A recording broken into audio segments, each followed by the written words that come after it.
Hundreds today for the funeral of gangland killer Ronnie Kray. Some went out of respect, others were simply curious. His cortege was led through the streets of East London by a horse-drawn hearse. ITN's Paul Davies reports. It was the East End send-off that Ronnie Kray planned in his prison cell and requested before his death. From early morning, security men hired by the Kray family encircled the funeral parlour in Bethnal Green, where the procession would begin. Among the floral tributes to the former gangster and convicted killer, this from his twin Reggie, and a wreath from the actress Barbara Windsor. Reggie Kray appeared handcuffed to a prison officer, granted compassionate leave to attend the funeral.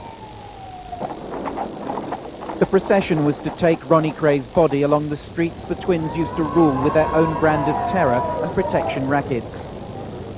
There were large crowds, several thousand according to police estimates, but most were curious onlookers, and not all agreed with the theatrical style of the villain's funeral. I think it's disgusting, really. He's obviously a local hero. There's a lot of people around here with suits in that I wouldn't have expected to see with suits on. I don't think it's right myself. The coffin was carried along Valence Road, but the terraced row where the Kray family used to live has long since been demolished.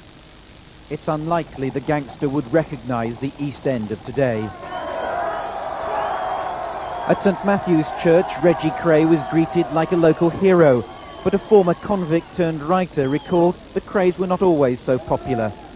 They weren't liked at the time. They were certainly respected and feared, but they weren't liked.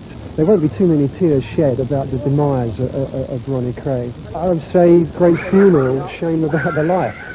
But the family has defended Ronnie Kray, saying people shouldn't forget he was mentally ill when he committed his crimes. The one thing I would love people to remember, we don't say bad things, if you like, remember he had an illness. And if it wasn't for that, he would have been a different person.